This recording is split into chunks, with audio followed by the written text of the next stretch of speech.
하여간 이 논리학이 재미있을 수도 있고 재미없을 수도 있습니다. 내가 너무나 이 무미건조하기 때문에 이제 그럼 재미가 없고요.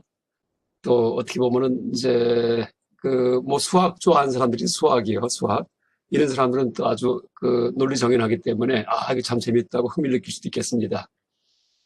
그 지난 시간에 이제 구구인표가 뭔지를 얘기했었고, 이제 약간 구구인표 상세하게 물론 알면 좋겠지만은, 이게 부정인과 이제 상위인을 또 정인 이 세 가지, 그러니까 불성인 하나만 빼고서 그 변시종법성을 위배하는, 그러니까 불성인 제외하고 나머지 동풍정유성, 이풍변물성을 위배하는 부정인 상위인을 이제 분류하고, 또 하나가 정인까지 포함시켜갖고, 그러니까 정인, 부정인, 상위인을 이제 간략하게 감별할 수 있는 이제 그런 도구로서의 표구나라고 이제 알 수 있겠습니다. 구구인표 이렇게 되겠죠.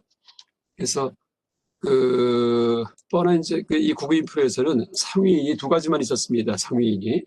근데 이 인명입 정이론, 그러니까 동아시아 불교 논리학의 토대가 된 인명학 입문서인 인명입 정리론에는 이 상위인이 네 가지가 나옵니다. 그래서 이제 지난 시간에 읽어봤듯이 이렇게 이 법자성 상위인 해도 되고 법자상 상위인 해도 됩니다. 그다음 법차별 상위인, 유법 자상 상위인 해도 되고 유법 자성 상위인 해도 됩니다.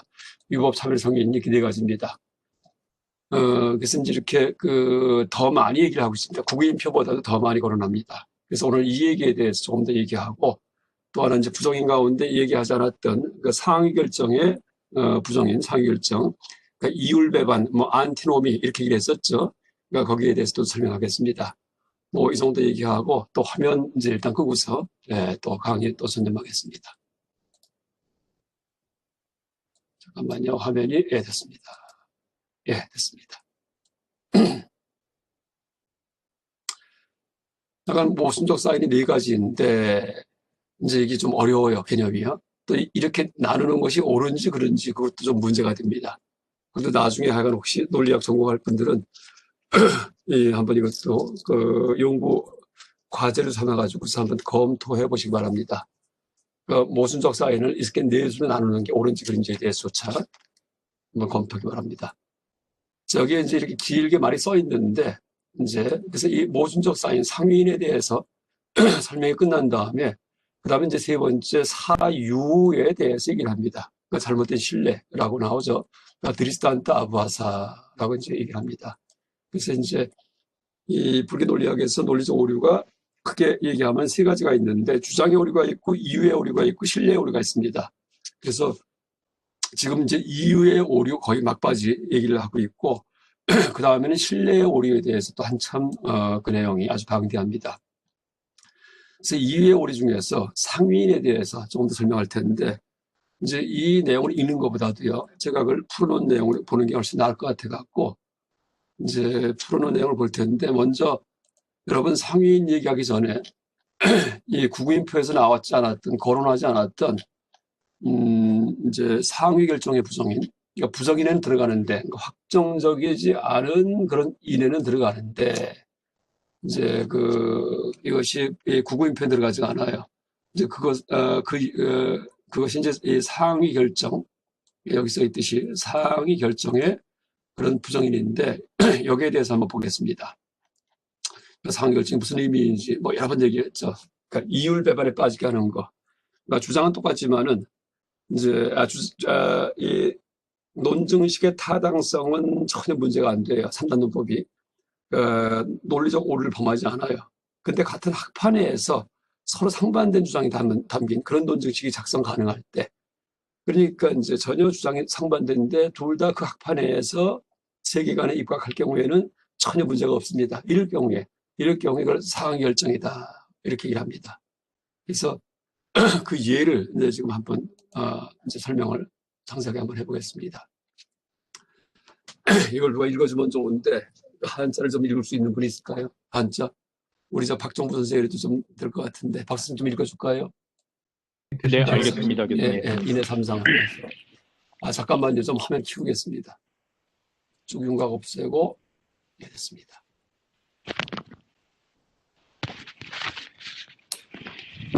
네, 인의 삼성을 충족시키는 부정인, 상위 결정의 부정인. 임명입 정리론에서는 위에서 설명한 제5구의 불공부정인과 제1, 3, 7, 9의 공부정인 이외에 상위 결정의 인을 부정인에 포함시킨다. 먼저 상위 결정에 대한 임명입 정리론의 설명을 인용해보자. 모순이 확정적인 것은 다음과 같다. 소리는 무상하다. 만들어진 것이기 때문에 항아리 뜬 것 같이 소리는 상주한다. 들리기 때문에 소리성과 같이 라고 하는 것과 같다. 양자 모두 의심스러운 이유를 갖기 때문에 일어난 것은 이렇게 두 가지임에도 불확정적인 것은 하나뿐이다. 네, 거기까지 하고요. 일어난 것은 두 가지라는 얘기가 추론식이 두 가지가 구성된다는 얘기예요. 이게 이제 승론학파, Y시식과 승론학파, 그러니까 육파 철학 외도 중에 하나죠. 여기에 세계관에 입각한 그런 추론식입니다. 그러니까 소리는 무상하다라는 이제 그런 주장을 담은 추론식도 가능하고, 또 소리는 상주하다라는 주장을 담은 추론식도 가능합니다. 같은 학파의 세계관 내에서. 그래서 이렇게 일어난 것은 두 가지임에도, 일어난 것은 이렇게 두 가지임에도, 두 가지 추론식이 다 가능함에도, 이제 여기에 대해서 불확정, 그러니까 부정인이라고 얘기할 때는 그냥 하나의 부정인만 지적을 한다는 뜻입니다. 어떤 부정인이에요? 상위 결정의 부정인에 빠졌다라고 그렇게 지적합니다. 그 다음에 어떤 한 학파의 세계관 하에서 상반된 주장이 담긴 두 개의 논정식이 모두 성립하는 이율 배반적 상황이 발생할 때 그 각각의 논정식에 사용된 이는 상위 결정의 부정인이 된다. 위 인용문에 소개된 상위 결정의 관계에 있는 두 가지 논정식을 예를 들어 이에 대해 상세히 설명해 보기로 하자. 논정식 A, 소리는 무상하다. 인 만들어진 것이기 때문에 항아리 등과 같이. 논정식 B,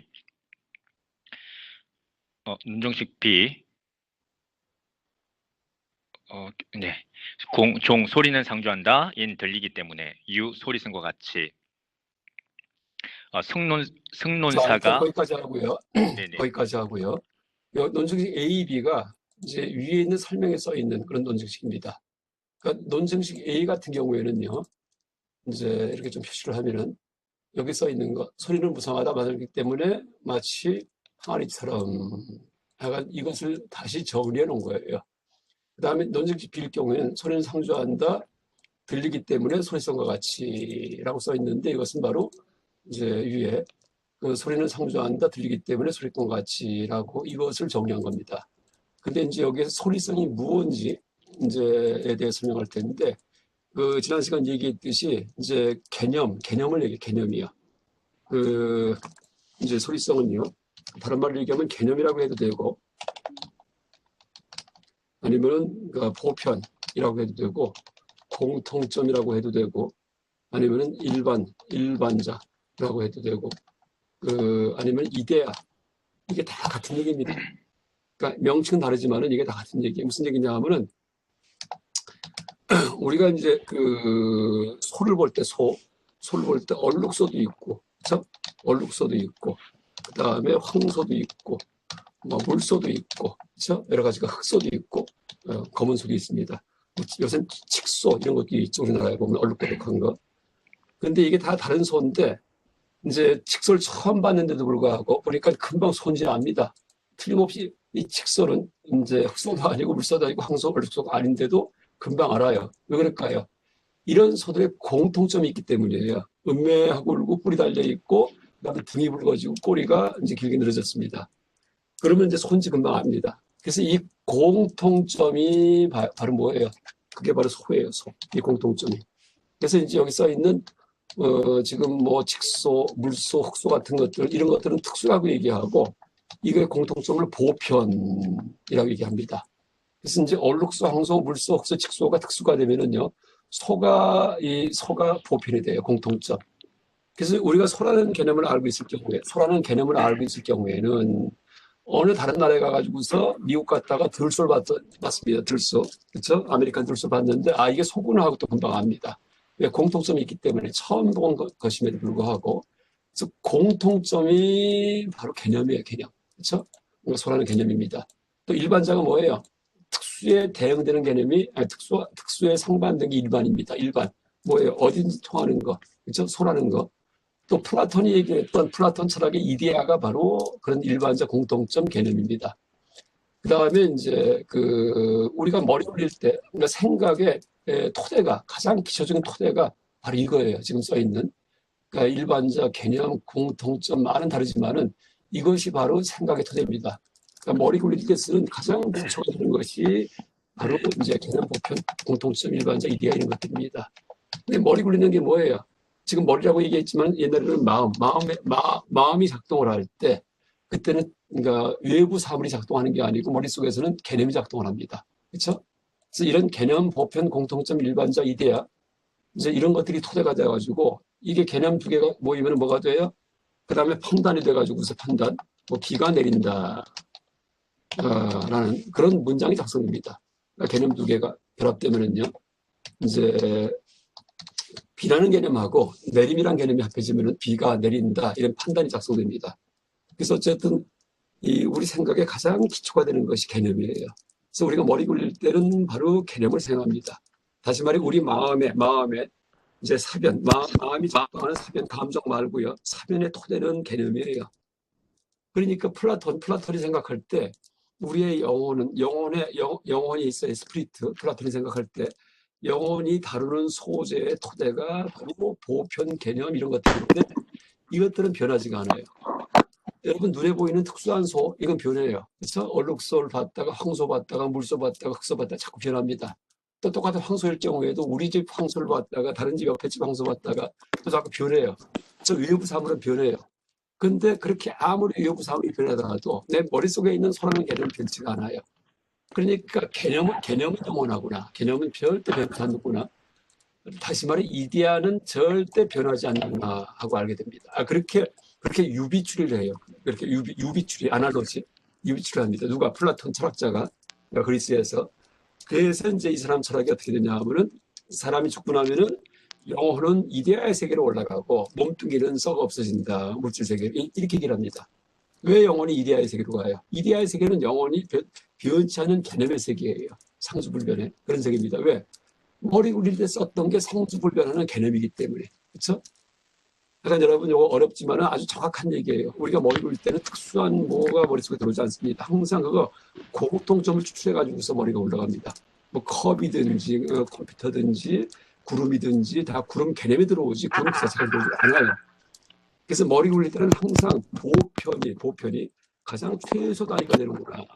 다시 말해 이데아가 최소 단위구나. 일반자가 최소 단위구나. 다시 말해 개념이 최소 단위구나. 머리 굴릴 때 우리 사유에 이제 그런 추리를 하게 됩니다.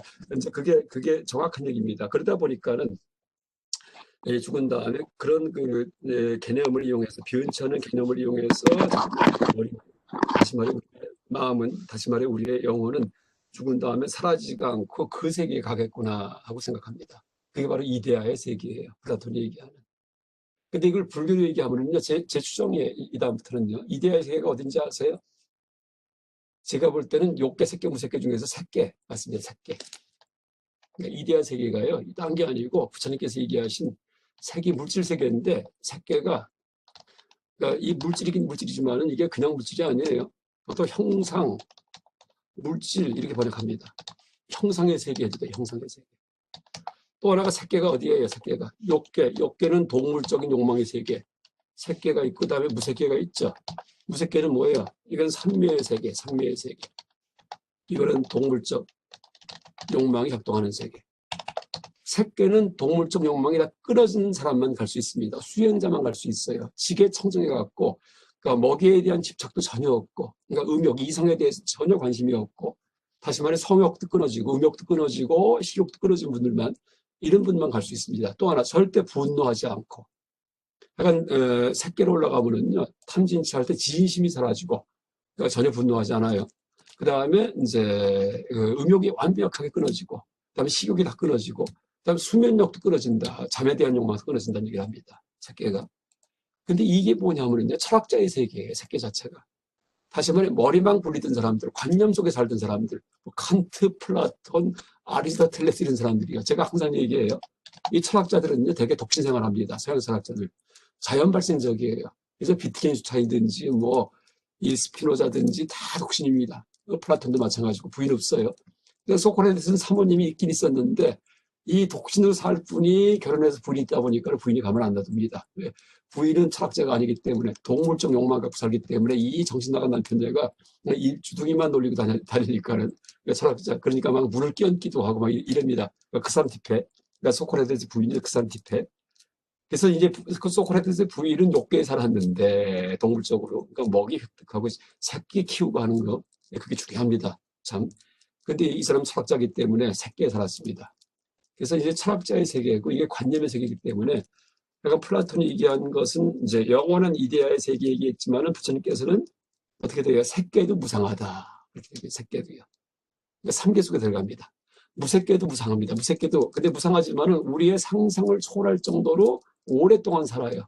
그러니까 무새끼는 수명이 어떻게 돼요? 최소 2만 거. 2만 거. 그러니까 1겁도 엄청난데 2만 겁 동안을 무새끼 삼면 속에 들어가 있습니다. 무새끼 태어나면 내생에 몸도 사라지고 그냥 내가 취득한 삼매의 경지 속에서 최소 2만 겁 동안 가만히 있는 거예요. 이게 무새끼입니다. 새끼도 수명이요. 이게 몇만 년이에요. 몇천만 년 이렇게 됩니다. 그러니까 새끼만 태어나도 이게 무슨 영원히 사는 거 착각할 수 있어요. 그래서 플라톤이 새끼에 대해서 이데아의 세계라고 착각을 하지 않았나라고 그렇게 하간 이건 제 얘기입니다. 이거 짐작한다면은. 근데 어쨌든 우리가 머리 굴릴 때는 개념, 보편, 공통점, 일반적, 이데아 이걸 사용하고 이것이 바로 이런 다양한 특수한 소를 갖다가 이제 놓고서 추출된 공통점으로서의 소라는 거 이게 바로 개념이에요. 근데 이 소리성이 그걸 의미해요. 이 소와 같은 개념 공통점, 소리성. 그러니까 말로다가 뭐 컵 했을 때 실제 눈에 보이는 컵이 아니고요. 이제 귀에 무슨 말이 들려요? 컵 했을 때 컵이란 말이 들리죠? 컵. 영어로 쓰면은 CUP 발음기요. 아니면은 뭐 다른 말로 해갖고 염주 하면은 여러분 말소리 들리죠? 염주라는 소리가. 그러니까 미국 사람한테 염주할 경우에 그게 뭔지 몰라요. 그냥 소리만 들립니다. 물론 그것은 혈량이에요. 직접 지각되는 겁니다. 염주할 때 YUMJU 해서 염주 들리죠? 근데 우리나라 사람한테 염주할 경우에는 뭐가 떠올라요? 동시에 이 손목에 찬 혹은 목에 걸고 있는 염주가 떠오르죠? 그게 소리성이에요. 그러니까 염주라는 말이 갖고 있는 개념, 이게 소리성입니다. 말이 갖고 있는 의미, 말이 갖고 있는 의미, 이게 바로 소리성이에요. 우리나라 사람한테 연필을 하면 금방 떠올라요. 그러니까 연필, YUNPIL 이라는 그런 소리도 들리지만은 동시에 흑연이 들려 있고 지우개가 끝에 붙어 있고 글씨 쓰는 연필, 이게 금방 떠오릅니다. 그게 연필의 개념이에요. 그러니까 어떤 말을 할 때 말도 들리지만 그 소리도 들리지만은 소리성도 들리는 겁니다. 소리성이 바로 의미를 얘기해요. 그래서 이제 소리성이 들리는데 불교에서는 그 소리성이 들리긴 하지만은 그 연필이든지 뭐 아까 얘기했던 이제 뭐 그 염주든지 이런 말을 할 때 딱딱 떠오르는 것은 그것은 추리의 일종이다. 추리. 순간적인 추리다. 순간적인 삼단론법이다라고 보는 것이 불교예요. 그런데 지금 이제 비판의 대상인 아까 얘기했던 승론학파 또는 뭐예요? 위세사라고 쓰기도 해요. 범어로는 와이셰식가.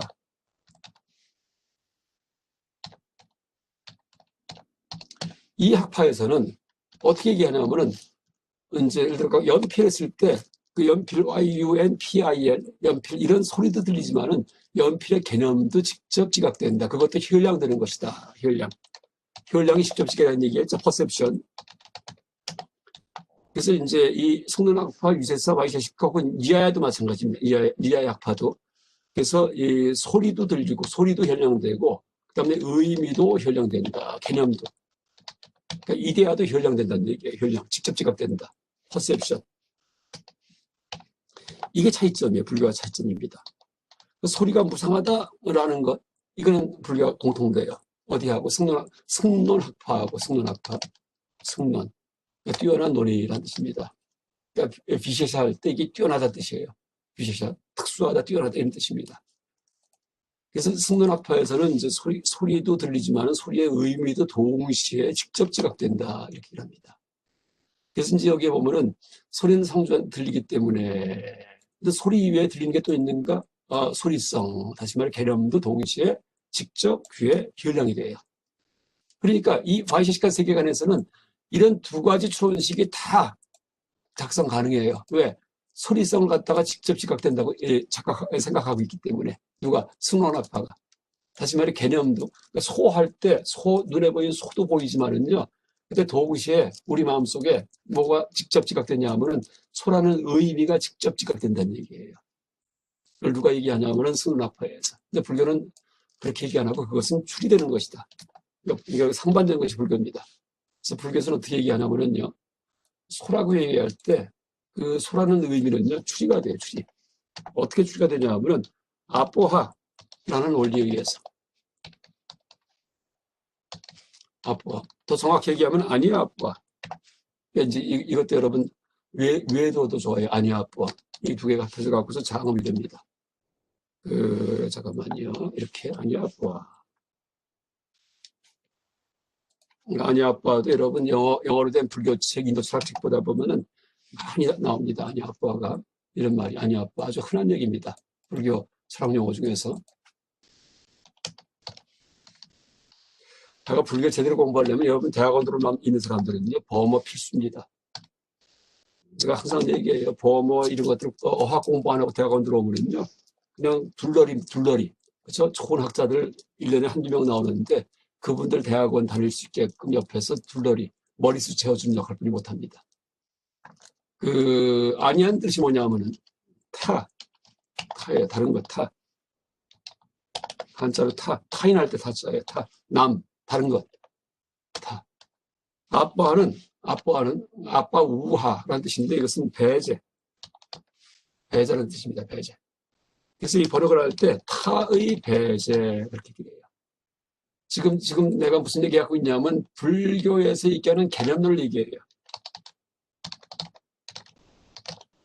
불교 인식 논리학의 개념 발생론, 발생 이론. 개념이 뭐예요? 아까 얘기했던 이 개념 보편, 이 소리성, 이게 어떻게 발생하는지에 대해서 불교에서는 아니야뽀라는 이론이 있다는 얘기에 아니야뽀, 타의 배제 이론이 있다는 얘기입니다. 이 이론이. 그래서 이제 이제 이게 무슨 얘기냐면 아니야뽀 이제가 바로 이게 추리의 일종이에요. 다시 말해 뭐예요? 순간적인 추리입니다. 그래서 이제 예를 들면요, 내가 귤을 봤을 때 귤이 어떻게 생겼어요? 주황색에다가 동그랗게 생겼죠. 멀리 보니까 귤이 있어요. 그러면은 그때 어떤 추리가 발생하냐 하면은 저렇게 생긴 것은 귤이다. 그러니까 이렇게 노랗고 둥글게 생긴 것은 귤이다. 근데 저것은 노랗고 둥글게 생겼다. 그러므로 저것은 귤이다. 이런 식의 추리가 일어납니다. 지금 여기 쓴 거는요, 서양 논리학의 3단 논법, 실로지즘 논법 방식을 쓴 겁니다. 근데 이것을 이제 이렇게 쓰지 않고, 불교 논리학의 삼지작법으로다가 표현한다면은,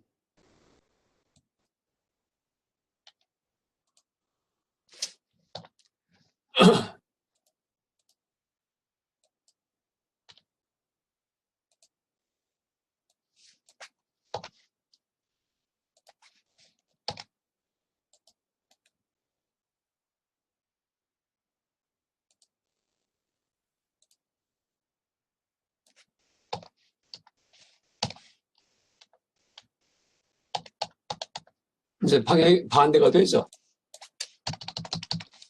어떻게 돼요? 그러니까 불교 삼지작법에서는 먼저 뭐 붙었습니까? 저것은 귤이다. 이거 붙었습니다. 노랗고 둥글게 생겼기 때문에 마치 전에 본 귤처럼 이런 식의 삼지작법이 발생한다는 얘기예요. 순간적으로. 실제 그렇죠. 우리가 이제 볼 때 귤을 보면은요. 멀리서 봐도 귤이구나 알죠. 왜 그래요? 옛날에 봤던 기억이 있기 때문에. 그러니까 하여간 주황색이든지 노랗든지 간에 약간 주황색으로 저렇게 둥근 건 귤이었다. 근데 저것은 지금 주황색이면서 둥글게 생겼다. 그러므로 저건 귤이다. 라는 추리가 순간적으로 일어납니다. 그래서 이제 그 귤을 볼 때, 그러니까 노란색, 주황색에다가 둥근 그런 감각도 나한테 감각되지만은 이게 현량이에요. 그렇지만 그와 동시에 귤이라는 개념도 들어오는데 그 개념지는 불교에서는 이런 식으로 추리가 순간적으로 일어났다라고 얘기하고 그 선론학파에서는 이게 일어난 게 아니고 그 귤이라는 개념도 직접 지각된 것이다. 삼단원법 무관하게 그렇게 얘기를 합니다. 근데 지금 아니아파 이론에서는 타의 배제라는 말이 써 있는데 이걸 왜 타의 배제로 얘기를 하냐면요. 지금 이 삼지작법이 무슨 타의 배제가 아니에요. 왜냐하면 이제 보세요. 마치 전에 본 귤처럼 갖다 풀어보면은 어떻게 돼요? 전에 본 귤처럼. 그러니까 이 의미가 이 마치 전에 본 귤처럼이라는 말 속에 들어가 있습니다. 그렇죠? 그러니까 대전제가 그 귤처럼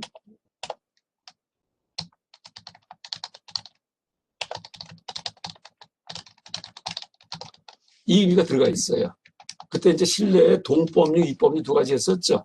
같은 경우의 신뢰. 그러니까 같은 경우의 신뢰로서 이 말이 들어가 있습니다. 노랗게 생긴 것은 귤이다. 마치 저런 귤처럼. 근데 저것은 노랗게 둥글게 생겼다. 그래서 저것은 귤이다. 이렇게 됩니다. 그러니까 저산에 연기가 있다. 저산에 불이 있다. 연기가 있기 때문에 마치 아궁이처럼 할 때 아궁이처럼이 동법유예요. 근데 그 안에 어떤 의미가 들어가 있어요? 연기 있는 곳에 반드시 불이 있다. 이런 말이 들어가 있잖아요. 그렇죠?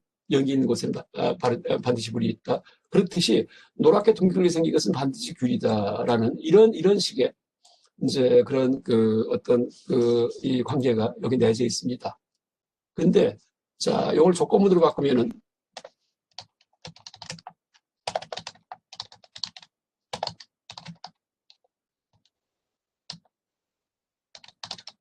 생긴 것이라면 그렇다면은 이제 저것이 그렇다면 귤이다. 이런 식의 조건문이 됩니다. 그러니까 조건문. 근데 이제 이렇게, 그러니까 A면 B다. 다시 말해, 그러니까 이것이 있으면 저것이 있다라는 그런 연기법의 구체적인 표현이에요. 그러니까 노랗게 둥글게 생긴 것이 있으면은 그것은 귤이 있는 것이다라는 그런 식의 연기법의 표현입니다. 아까 불교 논리학의 전체가 다 연기법 가지고서 모든 걸 해석을 해요. 제가 나중에 이제 논리와 반논리라는 책을 쓸 텐데 약간 그 얘기 할 겁니다. 그러니까 연기법이 어떻게 이제 이 불교 논리학에 적용이 되고 있는지. 지금 이런 식으로 연기법 얘기하는 사람은 전 세계에 아무도 없어요. 학자 중에. 약간 연기법이 이게 이제 인식론적 연기, 존재적 연기. 약간 뭐 아이디어를 얘기한다면은 그게 들어가 있고 지금 다르마키니티 책에 뒤집어 보는 게 나올 겁니다. 제가 약간 티베스님한테 이걸 한번 물어봤어요. 제가 다르마키니티 책은 티베스는 교과서가 돼가지고 다 배우기 때문에 몇 년 동안을. 그러니까 뭐 저는 이제 아직 범어로 되어 있기 때문에 아직 다르마키니티의 그 프라마나 바레티카가 아직까지도 다 해독이 안 되어 있습니다. 그래서 이제 티베스님한테 얼핏 물어보니까 자기가 그런 구조를 본 적이 있는 것 같다고 연기법과 관계시킨 거 이렇게 얘기하더라고요. 전에 우리 경주에 방문했던 라다크 그 티베트 그 연구소 그 총장 분 이제 오셔서 특강하신 적이 있는데 이제 그분이 그렇게 이제 말을 하더라고요. 어쨌든 근데 이렇게 긍정적으로 표현된 연기일 경우에는 이것은 이제 악순환의 오류 같은 게 빠집니다. 아까 문제가 생겨 논리적으로요. 그래서 연기법 가운데 이것이 없으면 저것이 없다. 라는 그런 부정적으로 표현된 연기법이 토대가 될 경우에 논리적 문제가 생기지가 않습니다. 근데 여러분, 종인류, 우리 동법류, 이법류, 먼저 이제 스님 질문하셨던 이제 동품정의성, 이품변무성하고 동법, 유이법류가 어떻게 다른지 얘기했었잖아요. 그 동법류, 이법류에서 이법류일 경우에는 부정적으로 표현이 됩니다. 그러니까 불이 없는 곳에는 결코 연기가 없다. 마치 호수처럼. 그게 바로 이법류예요. 그러니까 어떻게 돼요? 귤이 아닌 것은 결코 노랗고 둥글게 생긴 게 아니다. 이런 식의, 그렇죠? 이런 식의 토대 위에서 이제 유를 제시할 수 있습니다. 그러니까 귤이 아닌 것은 결코 노랗고 둥글게 생긴 게 아니다. 뭐예요? 이것이 아니면 저것이 아니다. 뭐 없으면 없다든지 어쨌든 부정적으로 표현된 연기법입니다. 바로 이것이 바로 아니아뽀예요. 타입에서입니다. 그래서 이제 이것이 아니면 저것이 아니다. 그래서 그 아니아뽀 써도 되고 범어의 명칭은 꼭 이것만이 아니고 아니야, 비아브리티든지 여러 가지가 있어요. 상관없습니다. 어쨌든 다른 것을 배제하는 배제가 뭐예요? 부정적 방식으로 표현된. 근데 그런 식의 명제가 배제하는 명제인데 배제 방식의 명제인데 그 불교 개념론은 이제 그래서 디그나가가 불교 개념론을 갖다가 정립을 할 때 긍정적으로 표현된 연기법을 갖다가 이제 이렇게 그 토대로 얘기한 게 아니고, 그러니까 개념의 발생에 대해서, 그러니까 개념지의 발생이 추리의 일종이다라는 사실을 갖다가 설명하기 위해서 그 이제 추리의 토대가 이제 되는 것이 바로 이런 식의 관계들인데, 저 규리 아닌 것은 결코 노력한 게 아니다. 아니면 연기 없는 것은 절대 불이 없다. 불이 없는 것은 결코 불이 없는 것은 결코 연기가 없다. A가 없으면 절대 B가 없다. A가 없으면 B가 없다. 이것이 없으면 저것이 없다. 연기법이에요. 이게 바로 환멸연기적인 연기입니다. 근데 그 연기법을 토대로 삼기 위해서 아니아뽀란 말을 갖다 만든 겁니다. 이거는 하여간 제1원이에요. 전 세계 학자 중에서, 유명학자 중에. 그러면은 아니아뽀가 쉬워져요. 여러분 한번 이 불교 논리학 책들 뒤져보세요. 타에 배제해서 뭔 말하는지. 전부 다 아주 타임입니다. 일본 학자들이든지 오스트리아 이 불교 논리학의 본고지 이 사람들도 전혀 지금 아니아뽀가 모르고 있습니다. 이게 무슨 의미인지에 대해서. 약간 쉽게 설명 못합니다. 뭐 나도 지금 쉽게 설명 못했나. 어쨌든 쉽진 않지만은 부정적 환멸연기가 바로 이 타입 배제다. 그렇죠? 어쨌든 그래서 이제 이 불교에서는 이 소리성 이런 개념이 우리한테 들어올 때 이것은 이제 이렇게 타입 배제라는 방식을 통해서 그 추리가 순간적으로 일어나서 우리한테 인식된다. 그러므로 개념지도 역시 추리 일종이다. 라고 보는데 이 승론 위세사 학파에서는 개념지는 현량된다. 직접 지각된다. 라고 주장하기 때문에 그렇다면은 니들 학파에서는 이런 식의 그 서로 상반된 추론식이 작성 가능하다 하면서 지금 승론 학파를 비판하는 거예요. 그러니까 디그나 스님께서 승론 학파를 갖다 비방하는 겁니다. 니들이 지금 소리성이 들린다고 했기 때문에 니들 지금 세계관은 이런 상기결정 요리에 빠진 그런 우스운 세계관을 갖고 있는 게 된다 하고서 비방하는 겁니다. 진다 스님께서 그래서 이제 소리성을 귀에 들린다라고 할 경우에는 소리는 무상하다는 그런 주장도 가능하고 소리는 상주하다는 주장도 가능해요. 그래서 승론학파 내에서 그렇기 때문에 이제 그런 주장하지 말라라는 그런 겁니다. 이게 약간 상위결정이에요. 서로 상반된 주장을 담은 추론식이 전혀 논리적 모순이 없이 성립을 합니다. 그 세계관 내에서. 이럴 경우에 둘 다 틀렸다라고 그렇게 얘기를 합니다. 근데 이것을 이용을 해가지고 현장 선생님을 비판한 분이 바로 원효 스님이에요. 그리고 원효 스님의 유식비량에 대해서 제가 그때 얘기했었습니다.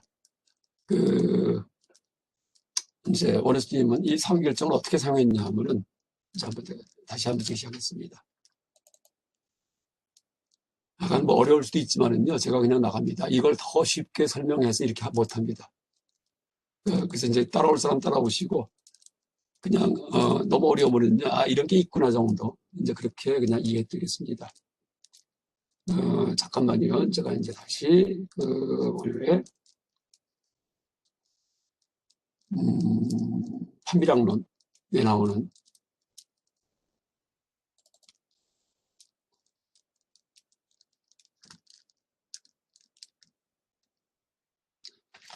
그 상위결정에 들어오신 원효 스님께서 비판하셨던 내용을 찾아보겠습니다. 먼저 꺼내놓은 것 같았는데, 잠깐만요. 안 꺼낸 것 같습니다. 자료 다시 제가 들어가서 찾아갖고, 지금 어차피 이번 학기에 판비량론도 강의하려고 했기 때문에 일부 이제 맛보기처럼 그래서 미리 한번 지금 이왕 상위결정 나온 김에 원효 스님이 현장을 비판했던 그런 이제 그 상위결정 요리가 무엇인지에 대해서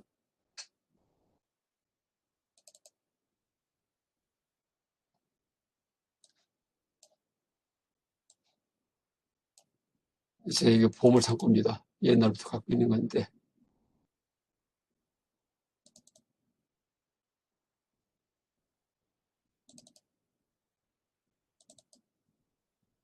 이거보다. 이걸 해야 됩니다.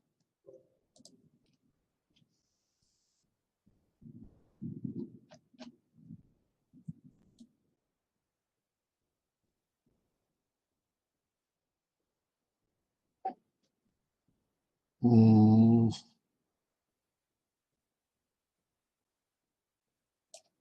있습니다.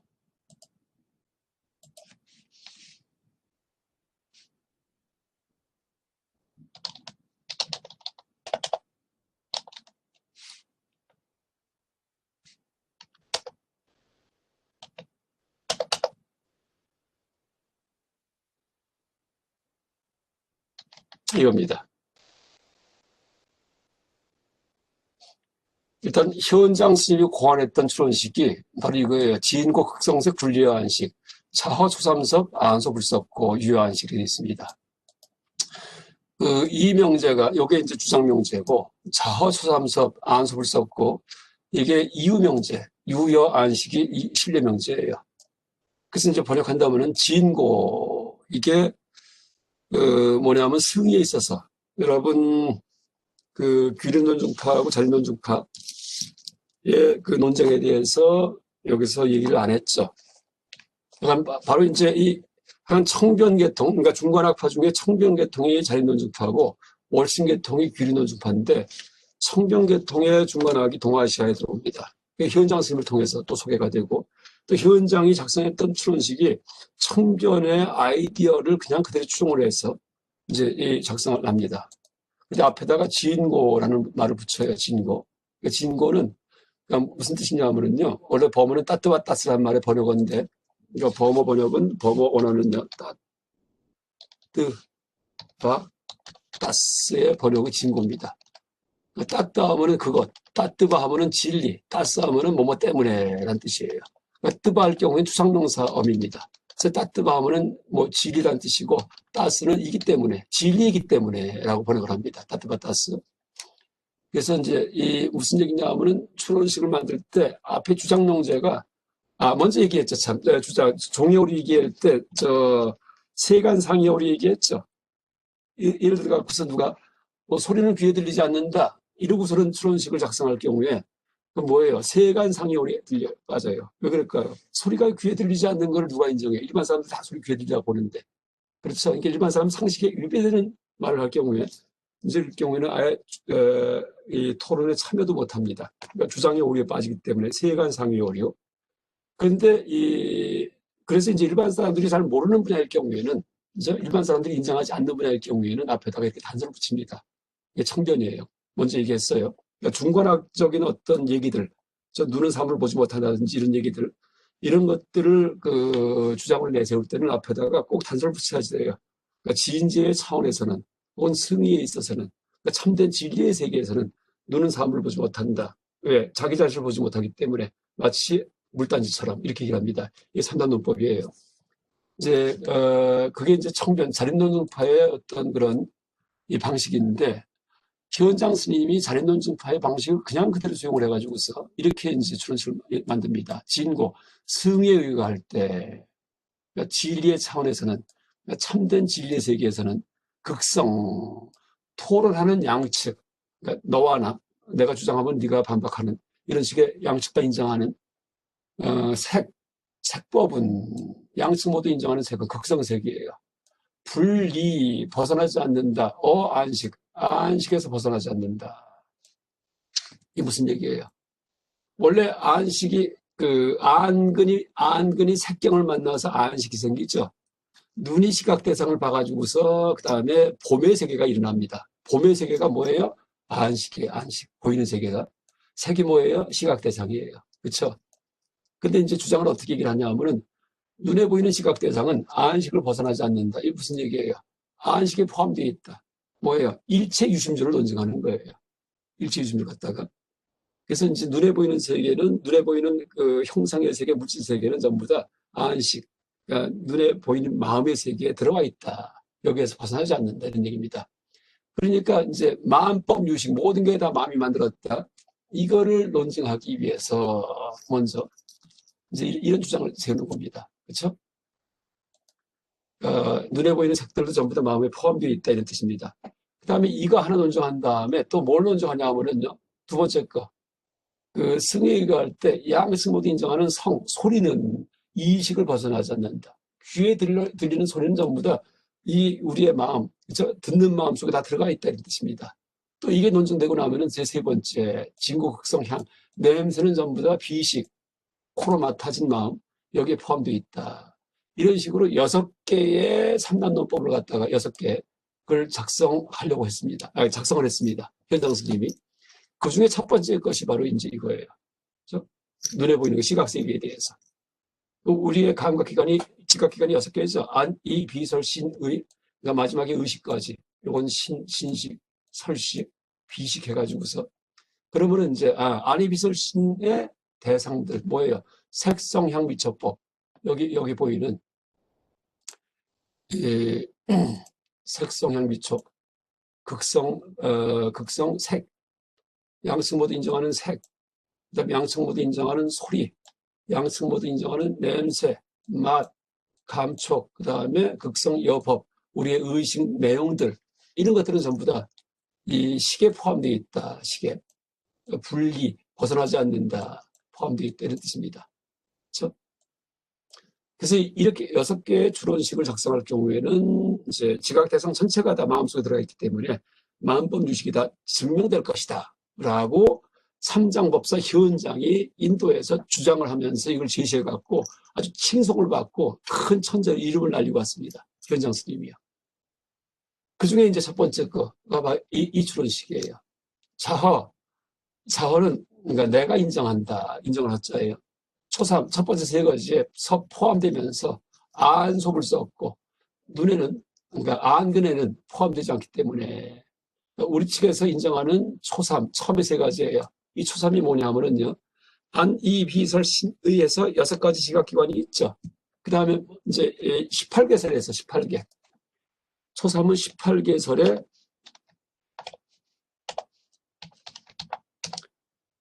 가운데 첫 세 가지입니다. 그러니까 안, 이, 비설, 신의, 안근, 대상이 뭐죠? 색경. 자, 그 다음에 또 하나가 뭐예요? 안근, 색경이 만나면 안식이 생기죠. 그러니까 안개, 색계, 안식계. 이게 초삼입니다. 그러니까 눈의 대상인 색계, 그 다음에 안식계, 둘이 만나서 만들어지는 안식계. 눈이 사물을 보면은, 그 다음에 눈에 보이는 안식이 생길 거 아니에요. 여러분, 그 방망이로다가 벽을 치면은 소리가 발생하죠. 방망이가 눈이고요. 벽이 시각 대상이고 소리가 안식이에요. 보인 내용입니다. 그렇죠? 손뼉을 마주치면 박소리가 나죠.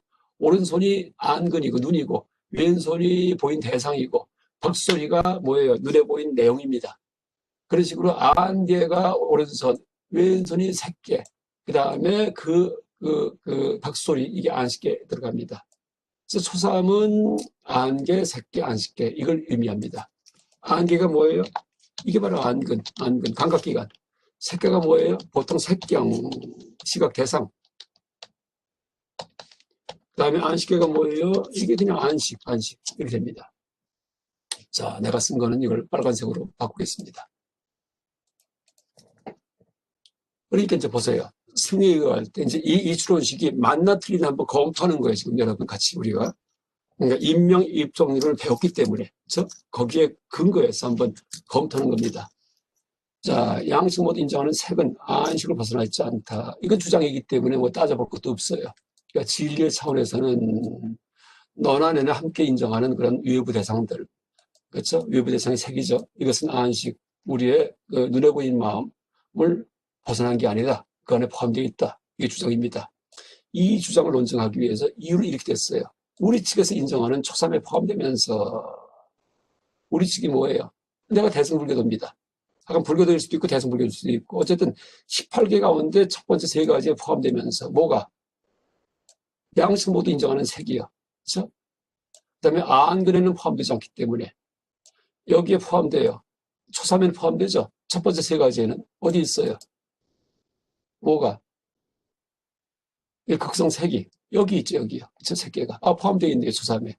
근데 안근에는 포함되지 않아요. 안근에는 색경이 안근이에요.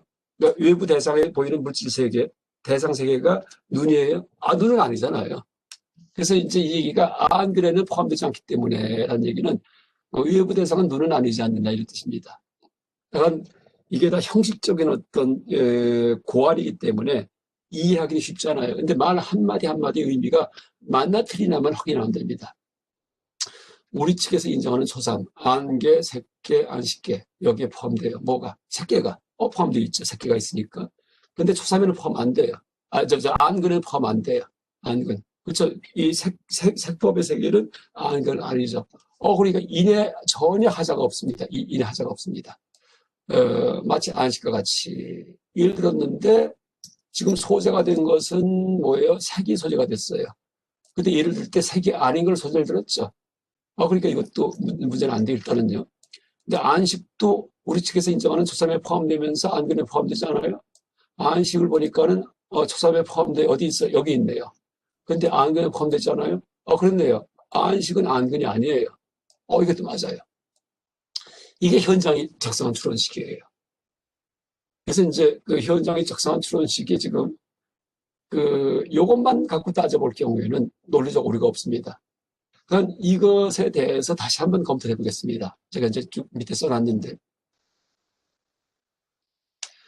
그 다음에 이제 이 판비랑론 제 책, 우리 도서관에 있습니다. 도서관에 있는데, 여기는 왜 진고라는 말을 붙였는지, 이거 다 설명해 놨습니다. 그러니까 강의 도중에 제가 다 얘기했던 겁니다. 또 조금 더 자세하게 얘기했어요. 그러니까 승이라는 말로 단서를 달게 되면은 세간상이나 사교상의 등에 오류에 빠지지 않는다. 그러니까 보호해 주기 때문에. 그러니까 주장명제가 오류에 빠지지 않게끔 보호하는 겁니다.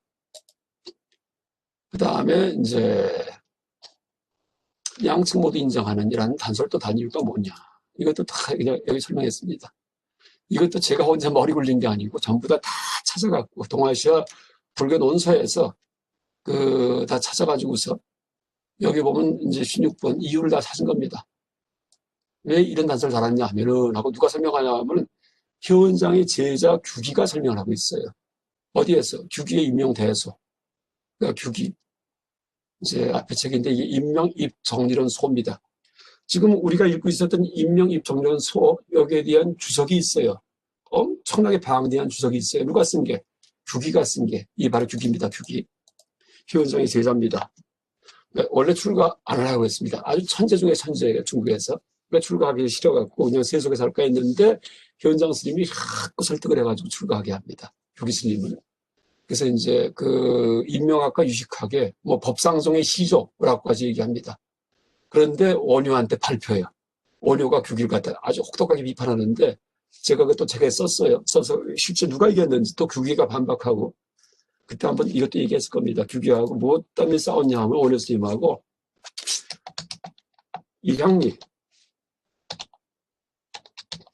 일향리라는 말이 있어요. 일향리. 이 말의 의미가 뭔가에 대해서 규기하고 싸웁니다. 이게 어디 나오는 말이냐 하면은 임명, 정리, 문론에 나온 말이에요. 누가 쓴 거냐 하면은 바로 진나가 쓴 거예요. 디그나가. 진나가 쓴 겁니다.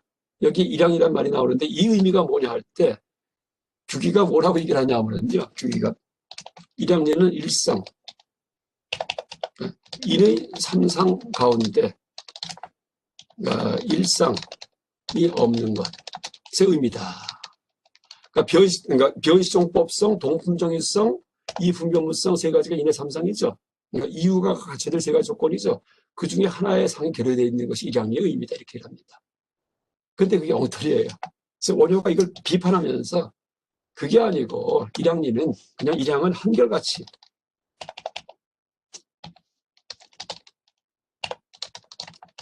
벗어남, 벗어날 있자. 다시 말해 부정인을 의미한다. 부정인. 그러니까 동품무, 이품무의 부정인이에요. 그걸 의미한다. 이렇게 얘기합니다. 원효가요. 이걸 거론하면서. 제가 다시 따져보니까 원효가 맞아요. 그러니까 규기가 엉터리입니다. 그러니까 그 천재 규기가 원효한테 완전히 망신당합니다. 아까 그것도 지금 이 책에 있기 때문에 제가 한번 찾아보겠습니다. 죄송합니다. 제가 강의 중입니다. 전화 드리겠습니다. 예, 알겠습니다. 한번 또 찾아보죠. 이것도 이 책에다 써놨습니다. 저는 지금 판비랑론 쓴 지가 17년 넘었습니다. 2003년도에 썼기 때문에 근데 아직도 이 책 제대로 이해하는 사람 없어요. 한국 사람 중에. 그건 전 세계 누구도. 가끔 가다가 나옵니다. 가끔 가다가. 자, 보세요. 음, 아까 제가 판비학론 강의 지금 여러분 처음 하는 거예요. 우리 학교에서. 대학원에서 한 적도 한 번도 없고 학부에서도 강의한 적 한 번도 없습니다. 왜? 강의해봤자 이해 못하니까는. 지금, 근데 이거는 약간 실제 논리학 관심 있는 사람들은 보다 보면은요, 판비학론 이 책은 이제, 굉장히 도움받습니다. 그리고 이제 판비학론을 아주 찜쪄 먹었다 이렇게 합니다. 잠깐만요. 9번 각주기 때문에.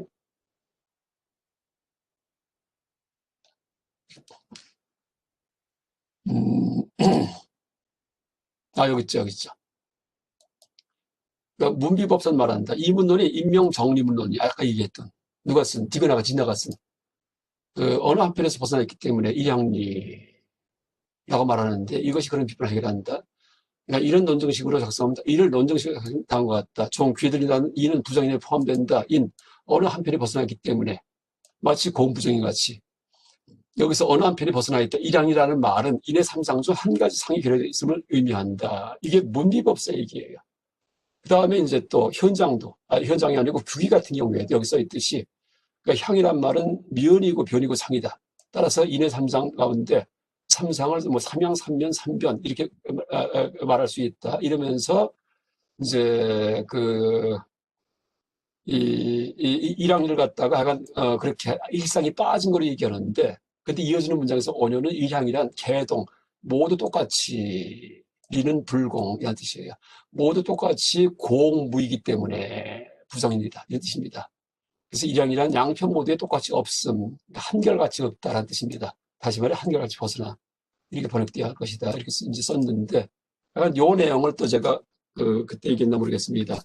이제 작은 논문으로 써가지고 이제 이 불교학 결집 때, 그것도 지금부터 한 16년 전인가 있었던 서울에서 동국대학서 열렸는데 그때 그걸 발표했었습니다. 그때 전 세계 학자들 나왔을 때 발표했던 누가 듣나마나 뭐 관심 없었는데 나중에 이제 제가 한번 그 얘기했나 모르겠습니다. 서울대 철학과 안성두 교수 지금 그 당시는 딴 데 있었는데 경주에 이 독일 학자들 좀 데려와서 구경시키겠다고 독일 사람들 불교학자들 저보고 좀 에스코트 해달라 했는데 주말에 온다 해가 제가 주말에 서울 올라가니까 못 한다고 했더니 이제 아마 그래도 왔나 봅니다. 이제 왔다가는 경주 캠퍼스 이렇게 지나가면서 여기에 김성철이라는 사람인데 했더니 그 사람 논문 읽었다 하면서 결집대 때 이 논문을 얘기하더랍니다. 일학리에 대한 거. 이러면서 그 사람 생각이 맞는 것 같았다. 맞다. 이렇게 그렇게 인정을 하더랍니다. 그러니까 저는 전혀 상상도 안 했는데 보니까 여러분 하여간 명심해야지 돼요. 진짜 의미 가지고서 깊이 들어가서 써놓으면요 반드시 냄새가 납니다. 반드시 학문에 대해서 순수한 관심 있는 사람들은요 그거 찾아내가지고서 내가 궁금했던 걸 풀어버립니다. 그래서 제가 항상 얘기해요.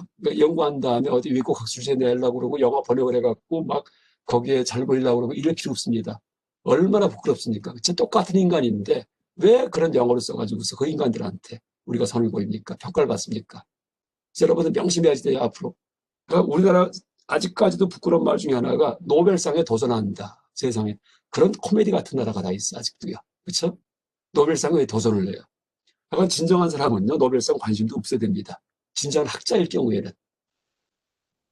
뭐, 아인슈타인이 노벨상 받으려고 막 연구를 하고, 이럴 리가 없어요. 그러니까 순수한 학문적 관심에서 연구를 하죠. 그렇죠? 뭐, 슈발처 박사가 노벨상 받으려고 아프리카 가고 이럴 리가 없습니다. 그 자비심에서 이제 가는 거지.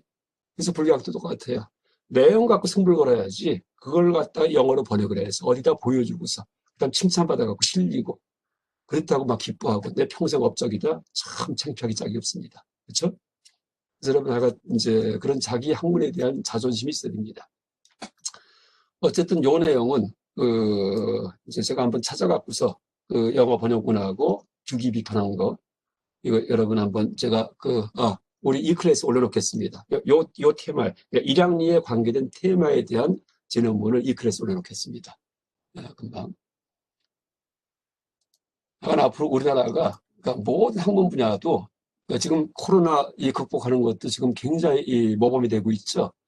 근데 이것만이 아니고 인문학 분야도 우리나라가 선도국가 됩니다. 인문학 분야도. 왜? 불교가 있기 때문에. 불교가 인문학의 최정상이에요. 그러니까 불교만 통달하면은요, 모든 인문과학, 사회과학 전부 다 점령합니다. 거기 길을 제시하고 방향을 제시하고 할 수 있습니다.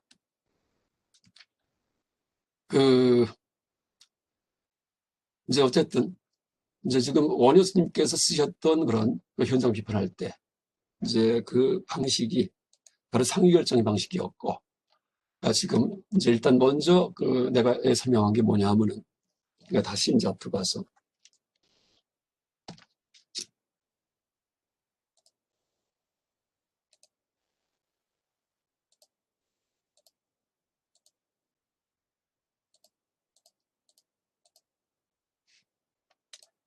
그러니까 현장 스님이 이제 작성한 게 이거예요. 이제 여러분 일단 이걸 이해를 했어요.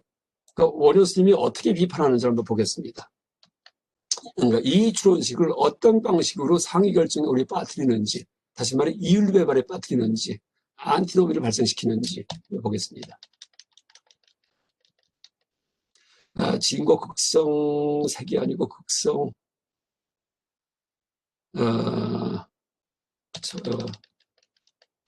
한참 뒤에 나오기 때문에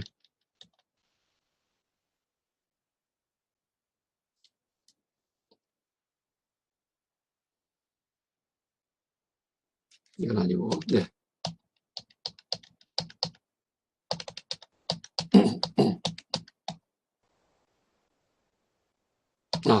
이겁니다. 요게 이제 원효의 고안이에요. 그러니까 진고 똑같이 써 현정하고요. 현정하고 승일과 할 때 극성색 이거 똑같아요. 그 다음에 아까는 분리어 안식인데 여기는 정자를 딱 붙입니다. 확고하게 안식에서 벗어나 있다. 일반적으로 인정하는 색은 저 외부 대상 물질 세계는 반드시 뭐예요? 안식에서 벗어나 있다. 뭐예요? 별도의 색법이다. 외부에 물질이 실제한다 이런 뜻입니다. 그렇죠? 그러니까 현자가 반대 주장이에요. 현장은 그 일반적으로 인정하는 색은 양측 모두 인정하는 색은 반드시 그 안식에 포함되어 있다. 이게 현장이었는데 오늘 스님은 반대 결론이 나오는 안식과 별도다. 만번유식 아니다. 이런 식의 추론식을 권합니다. 근데 이 추론식을 원효가 주장했다는 얘기 아니에요. 그러니까 이런 추론식도 똑같은 타당성을 갖고 성립 가능하다는 걸 보여주는 거예요. 현장한테. 그 다음에 우리 측에서 인정하는 초삼이 포함되면서 이제 다시 초삼을 보죠. 초삼. 초삼이 뭐예요? 안근. 그 다음에 안근이 뭐죠? 안개. 그 다음에 색경. 색경이 뭐죠? 색계. 그 다음에 이제 그다음에 안식계. 이렇게 됩니다. 이게 초삼입니다. 초삼. 그러니까 18개 중에서 처음 3가지. 이게 초삼입니다.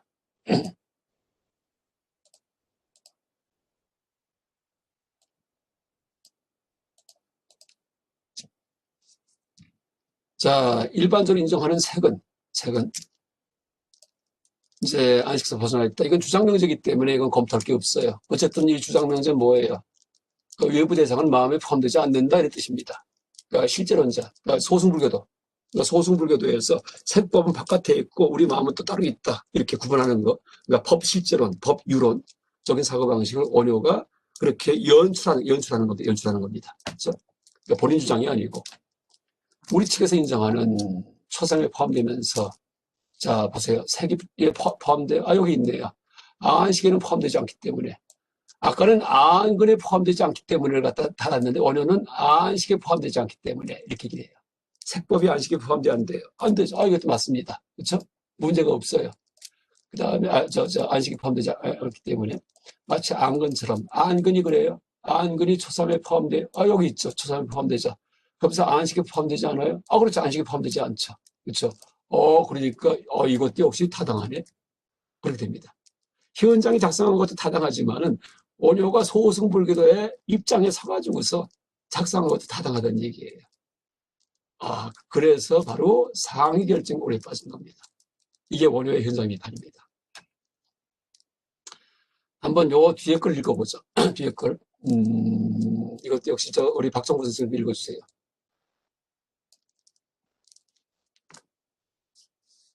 박정부 선생님 있어요? 네, 예. 교수님 있습니다. 그래서 설명입니다.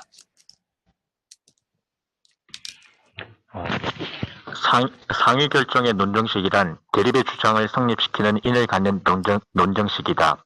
상위란 주장이 상반된다는 의미이고 결정이란 이유가 확실하다는 의미이다. 여기서 현장이 고안한 유식 비량이나 이를 비판하는 상위 결정의 논정식 각각은 인의 삼상을 갖춘 타당한 논정식이다. 그러나 그 주장은 상반된다. 현장은 일반적으로 인정하는 색은 안식을 벗어나 있지 않다고 주장하지만 소송 측에서는 이와 반대로 일반적으로 인정하는 색은 반드시 안식을 벗어나 있다고 주장할 수 있는 것이다. 이렇게 하나의 세계관 내에서 상반된 주장이 담긴 논정식이 작성 가능할 경우 두 논정식 중 어느 것이 옳다고 확정할 수 없기에 이런 두 논정식에 사용된 각각의 인은 상위 결정의 부정인이 되고 만다. 네, 거기까지 잡으면 되겠습니다. 예. 또 뒤에 건 역사 얘기이기 때문에 또 이걸 이제 순경이란 스님께서 이 중국에 가지고 전하거든요. 그래서 이 제작자가 순경 아닌가 이렇게 얘기하기도 해요. 근데 이제 쭉 검토해 보면은요, 이제 원효가 한 게 맞습니다. 원효가 이제 그건 역사적인 얘기이기 때문에 그러니까 이게 판비랑론 하간 여러분 아마 지금 절판됐나 팔지 모르겠습니다. A4 용지로다가 이게 228쪽짜리입니다. 분량이 좀 많습니다. A4 용지로 2003년도에 썼던 책인데 이제 그 원고입니다. 원고. 그리고 실제 책에는 이 판비랑론 번역을 이제 다 일본어로 번역을 했어요. 제가 일부러. 왜냐하면 국내 학자들만 보면은 또 이해하는 사람도 드물고 전혀 그렇죠? 그냥 저 사상될까봐. 그래서 일본어 번역한 이유가 그러니까 영어 번역, 일본어 번역 하려고 했는데 영어 번역은 이건 안 되겠더라고요. 왜? 전문 용어가 너무나 복잡하기 때문에 번역해도 이 서양 사람들이 뭔 말인지 모를 것 같아요. 근데 일본어 번역은 한번 그냥 쓰면 되기 때문에. 그래서 일본에 또 논리학 전공한 사람이 많거든요. 그래갖고 일본어 번역을 했더니 그때 한번 얘기했듯이 일본 학자 하나가 이제 이 책 가져가더니 이제 이걸 보기 위해서 이제 한국어를 공부하겠다고 이제 자기 블로그에다가 올려놨어요. 이 책을 갖다가. 누구냐 하면은 모로시게끼란 그 고마자 대학 교수입니다. 그러니까 젊은 친구인데 실제 나중에 또 만났는데 음식점 가서 이제 학교 끝나고서 같이 얘기하는데 메뉴판을 보면서 한글을 읽더라고요. 이 사람은 한글 공부했구나. 이 사람 논문 보니까 가끔 가다가 판비랑론 논문을 많이 씁니다. 그 사람이. 근데 제 논문을 각주에다가 많이 붙입니다. 이 책을 이제 저 몇 페이지 무슨 말이 써 있다고 이렇게 붙입니다. 그래서 이제 하여간 하필이면 또 BTS 요새 보면 우리나라 말로 노래 많이 하죠. 제가 좀 그런 스타일이에요. 그냥 내용만 진실하면요, 그냥 한국말 배우려고 다 달겨옵니다. 거꾸로. 우리가 영어 배울 필요 없이. 물론 필요한 것들은 또 외국어로 이제 소개를 해주지만은, 이제 그거가 무슨 어떤 내 학문의 지표인 것처럼 그걸 추구하고 이럴 필요 없다는 얘기입니다. 그래서 이제 여러분, 지금 상위 결정에 대해서 이제 감을 잡을 겁니다. 그죠? 아까 이제 쭉 이렇게 얘기를 했는데, 이 상위 결정이, 그러니까 임명, 이입 정리론에서는 어떻게 설명이 되어 있냐 하면은, 잠깐만요. 요게, 이거는 이제 니아의 빈두고, 다시 보겠습니다.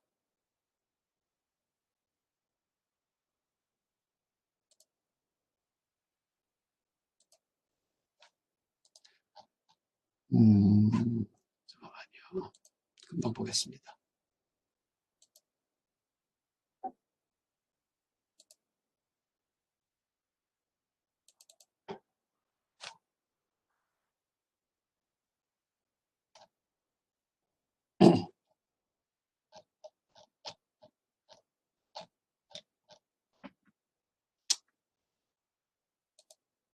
이겁니다.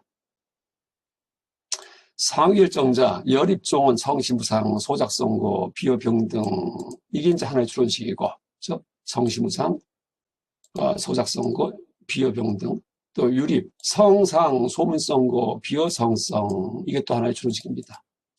차이, 개시, 유예, 인고, 구명, 부정, 둘 다 부정이라고 말한다.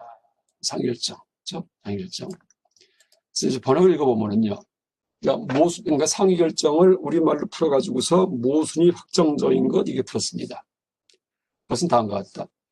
소리는 무상하다. 만들어진 것이기 때문에 물 던지던 것 같이. 또 소리는 상주한다. 들리기 때문에 소리성과 같이 라고 하는 것과 같다. 양자 모두 의심스러운 이유를 갖기 때문에 일어난 것은 이렇게 두 가지임에도 불구하고 불합적인 것은 하나뿐이다. 뭐 뒤에 얘기는 별 얘기는 아닙니다. 하여간 상위결정을 하나의 오류로 친다라는 뜻입니다. 그냥. 그래서 이제 문장은 이렇게 단순하지만은 그러니까 여기에 대해서 지금 의미가 뭔지 와이셔식과 세계관 속에서의 그런 의미다. 또 소리성의 의미가 뭔지, 그러니까 소리성이 뭔 줄 알아야지만 이 문장이 이해가 됩니다. 저 개념이고 보편이고 이데아다라고 얘기했었죠.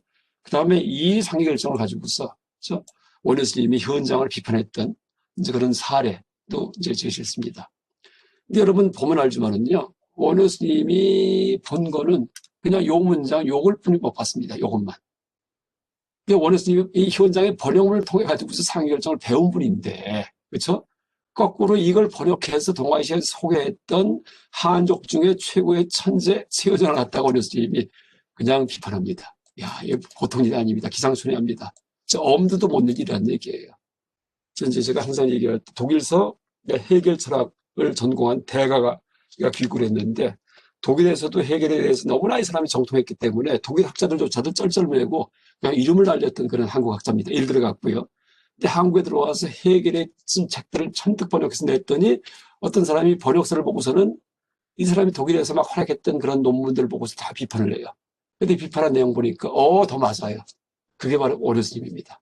그렇죠? 지금 아마 전 세계에서 그런 일이 없을 거예요. 근데 그래서 왜 원효 하냐면요. 약간 이 정도로 강력한 사상가였기 때문에 이제 우리가 약간 이제 한반도에서 나타났던 그런 성사다라고까지 얘기합니다. 또 하나 재밌는 게 여러분 원효스님 그 생존 시기가 삼국 전쟁 기간이에요 그때. 그렇죠? 그다음에 나당연합군 해갖고서 삼국 통일을 했다 하지만은 나중에 당나라가 또 침공하잖아요. 당나라가 그렇죠? 소정방 뭐 이제 군대가 그랬다가 김유신하고 신라가 결국 당을 막아냅니다. 그 당이 다 철수합니다. 나중에요. 그래서 통일신라가 되는데 그 당시 당나라는 세계 최강이에요. 600년대 후반인데 그렇죠? 670년 전후에서 이때 문화, 경제, 군사 모든 면에서 전 세계 최강입니다. 유럽은 그 당시 중세 암흑 시대예요. 중세. 아주 원시 같은. 그러니까 로마는 유럽의 고대는 문화가 어지간합니다. 고대는요. 근데 중세가 되면서 유럽은요 완전히 쇠퇴합니다. 기독교 때문에. 그래서 이제 중세 암흑 시대였는데 그러니까 중세 유럽하고 어딜 뒤져도 당나라 같은 데가 없었습니다. 그 당시 700년대, 7세기에. 그랬는데 그 강력한 당을 물리친 게 신라예요, 여러분, 신라. 신라고 바로 지금 여러분 공부하는 장소 경주가 거기 수도입니다. 그래서 제가 이제 항상 얘기해요. 여기 신라 이 경주 땅에는요, 아주 깊은 기운이 있습니다. 틀림없어요. 그래서 여러분, 이 동국대 경주 캠퍼스는 그냥 못 들어옵니다. 2년이 있어야 들어오지. 그리고 뭐 동국대도 서울도 있고 경주도 있지만 항상 제가 얘기하잖아요. 동국대 경주 캠퍼스가 본교고 서울이 분교입니다. 그러니까 서울은 이제 경제 정치의 중심지, 그렇죠? 정치 경제 중심지에 우리나라에서. 그다음에 경주는 뭐예요? 정신 문화의 중심지입니다. 여러분 경주가 국제도시예요. 국제도시. 왜냐하면 외국 사람들이 한국에 대해서 얘기할 때 아는 도시 얘기를 하면 딱 두 개 얘기하는데 서울, 경주 얘기한답니다. 부산도 모르고 인천도 몰라요. 대전도 모르고. 왜? 경주 문화 유적이 있는 곳이기 때문에. 그래서 경주는 전 세계인들이 아는 서울 다음으로 아는 한국의 지명 중에 하나다 얘기합니다. 근데 지금 시대가 지금 거꾸로 가기 때문에 그렇죠? 그냥 뭐 엄청난 그런 자본주의 극성 때문에 그 돈, 물질주의, 향락문화 이것 때문에 정신문화가 다 뒷전에 밀려 있어요. 그러다 보니까 경주의 가치를 모릅니다. 경주의 가치를. 근데 이제 지금 서서히 기운이 이제 올라옵니다. 기운이.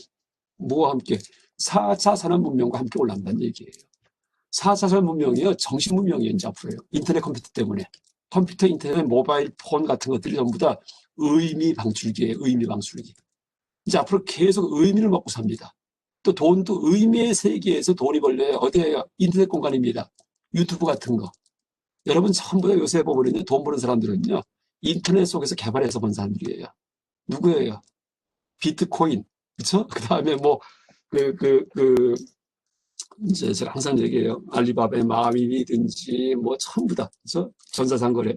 아니면은 빌 게이츠든지 아니면은 주커버크든지 이제 이런 사람들 전체가 다 인터넷 속에서 가상 세계, 실제 세계가 아니고 이거 발굴한 겁니다. 그 가상 세계가 정신 세계예요. 그 의미의 세계고. 그리고 의미의 세계의 최고의 그런 어떤 그 권위에 위치한 학문이 바로 불교학입니다. 끝장의 학문이 끝장 학문입니다. 그래서 여러분 하여간 불교학부 나온 게 중요한 게 아니고 불교가 몸에 배게 하면은 앞으로 큰 역할을 합니다. 아주 틀림없어요. 그러니까 코로나 사태 이후에 아주 문명의 개혁이 일어납니다. 무슨 얘기냐면 크게 정신 문명이 이제 시작될 거예요. 정신 문명. 그러니까 물질 문명이 들어와 버리고. 그래서 이제 그때 정신 문명이 뭐예요? 의미의 문명이고. 그죠? 그래서 여러분 그런 준비하기 바랍니다. 그러니까 원효 스님이 그 당시에 이렇게 현장을 갖다가, 그쵸? 하여간 유학 가려고 갔다가 해골물 마셨던 일화 다음에 한 10년, 11년 있다가 쓴 책이에요. 판비랑론이. 10년쯤 지난 다음에. 원래는 현장 스님 문화에 가가지고서, 현장 스님이 인도에서 어마어마한 경전을 갖고 와서 번역하시기 때문에 그 밑에 들어가서 제자가 돼서 공부하려고 했는데, 이제 딱 안 가시잖아요. 그 다음에 당신 같은 사람한테 배울 필요 없답니다. 왜? 내용 보니까 허접해요. 내가 훨씬 더 많이 합니다. 그래서 책을 쓴 게 현장 비판을 쓴 겁니다. 그럼 판비량론이 비판, 비량, 현장의 비량 비판이에요. 현장에서 어떤 유식비량도 비판하고 현장이 번역한 그런 여러 가지 신약 경론들, 새로 번역한 경론들에 나오는 삼단원법들 이거 다 비판합니다. 아까 원효 스님이 화쟁국사 아니에요. 논쟁국사입니다. 제가 그렇게 얘기합니다. 화쟁은 그냥 한 일부의 원효 사상 중에 일부일 뿐이고 논쟁도 했습니다. 논쟁. 아주 지독한 싸움꾼 해도 됩니다. 원효 스님이 그렇게 봐되겠습니다. 그래서 원효가 누구인지에 대해서는요, 앞으로 또 다시 조망을 해야지 돼요. 화쟁과 논쟁을 자유자재로 한 분이다. 이렇게 보는 게 더 좋습니다. 그냥 뭐 모든 게 다 좋다, 화쟁. 이거 절대 아닙니다. 철저한 싸움 끝에 화쟁입니다. 싸움 끝에. 그래서 이제 지금 상위결정 얘기하면서 이 판비랑론 얘기까지 이제 다 끝냈습니다. 물론 판비랑론 얘기 다 끝낸 건 아니에요. 아까 봤듯이 초삼을 왜 썼는지, 그 다음에 이제 이 앞에 진고라는 그 단서를 왜 붙였는지, 이런 의미에 대해서 이제 또 다 제가 판비랑론 책에 써놓은 게 있기 때문에 혹시 더 관심 있는 사람들은 이제 그 책을 구해서 보면서 연구하시기 바랍니다. 또 하나 또 좋은 거 알려주면은요. 판비랑론 원전하고 그 다음에 그거 해설책 복원을 제가 전부 다 공개했습니다. 제 홈페이지가 있는데 제가 이제 다음 카페가 제 홈페이지입니다. 다음 카페. 옛날에 그냥 홈페이지 따로 운영하다가 지금 카페 그냥 빌려가지고서 이렇게 체계불학이란 말, 시스테마틱 부톨로지라고 붙여가지고서 운영합니다. 근데 여기에다가 판비랑론, 이제 여러분 여기 들어오면 왼쪽에서 원전 자료, 학습 자료, 요거는 여러분 도움 많이 될 겁니다. 별개별게 다 있습니다. 이 안에. 원전 자료 보시면은요, 여기 쭉 뒤지다 보면은 판비랑론 26번 원전 자료에 보면은 초소해소 대소 이렇게 파일을 만들어 놨어요. 이게 다 공개한 겁니다. 그래서 이제 한번 보겠습니다. 어떤 건지.